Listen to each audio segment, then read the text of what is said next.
ketika Indonesia memproklamasikan kemerdekaan pada 17 Agustus tahun 1945, rakyat di seluruh penjuru Nusantara menyambutnya dengan gembira. Namun euforia itu tak berlangsung lama. Belanda, yang baru saja kalah dari Jepang dalam Perang Dunia II, berambisi untuk kembali menjajah Indonesia. Dengan membonceng sekutu, mereka masuk lagi, mengibarkan bendera lama, seolah kemerdekaan hanyalah mimpi sesaat. Di Sulawesi Selatan, semangat rakyat untuk mempertahankan kemerdekaan begitu besar. Tokoh-tokoh perjuangan, laskar rakyat, hingga petani biasa ikut melawan pasukan Belanda dan sekutunya. Gerilya rakyat membuat Belanda kesulitan menguasai daerah ini. Jalan raya, jembatan, gudang logistik sering disabotase. Belanda frustrasi.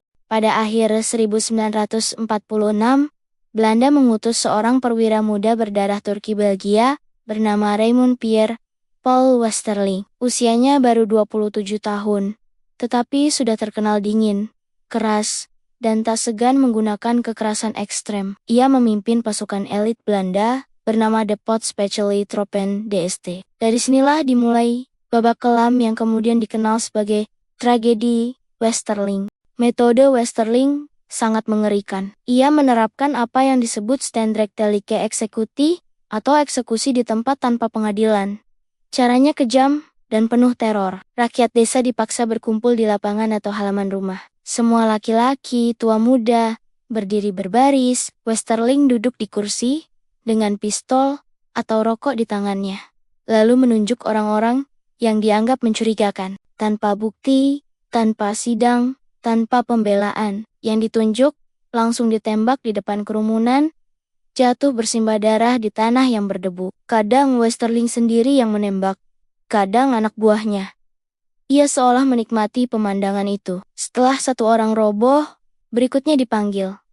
Kamu simpatisan Republik? Kalau ada yang membantah atau ragu menjawab, peluru jadi jawabannya. Orang-orang lain dipaksa menyaksikan, agar rasa takut meresap hingga tulang. Tidak berhenti di situ. Westerling juga menerapkan sistem teror massal. Desa-desa yang dianggap membantu, gerilyawan dibakar, perempuan diperkosa, anak-anak diteriaki dan dipukul, orang tua ditendang. Tidak ada belas kasihan. Bahkan, orang-orang yang hanya menyimpan bendera merah putih di rumahnya bisa dieksekusi di tempat. Kekejaman Westerling berlangsung dari Desember tahun 1946 hingga Februari tahun 1947. Dalam waktu singkat, lebih dari 40.000 orang rakyat Sulawesi Selatan menjadi korban. Angka ini bukan sekadar statistik, tapi nyawa manusia.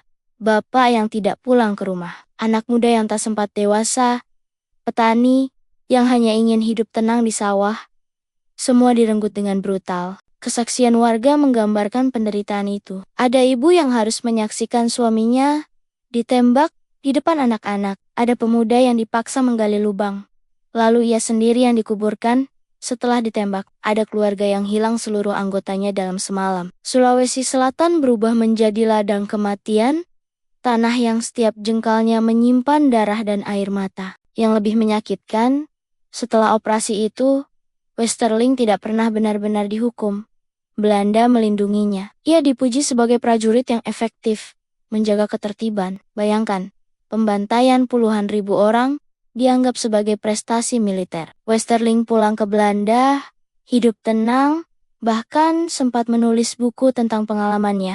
Ia meninggal tahun 1987, tanpa sedikit pun penyesalan, tanpa pernah meminta maaf pada korban dan keluarga mereka. Namun bagi rakyat Sulawesi Selatan, luka itu tidak pernah sembuh. Nama Westerling menjadi momok, simbol penjajahan yang paling brutal. Hingga hari ini, jika menyebut tragedi kemerdekaan di Sulawesi Selatan, bayangan tentang eksekusi massal Westerling selalu muncul. Tragedi ini memberi pelajaran bahwa kemerdekaan Indonesia tidak datang begitu saja. Ia dibayar dengan darah, air mata, dan korban jiwa yang tidak terhitung. Bahwa bendera merah putih yang kita kibarkan hari ini berdiri di atas penderitaan rakyat yang rela kehilangan segalanya demi negeri. Westerling mungkin tidak pernah diadili, tapi sejarah mencatatnya sebagai penjahat kemanusiaan. Dan bagi kita, tragedi ini adalah pengingat abadi Jangan pernah membiarkan bangsa ini kembali dijajah,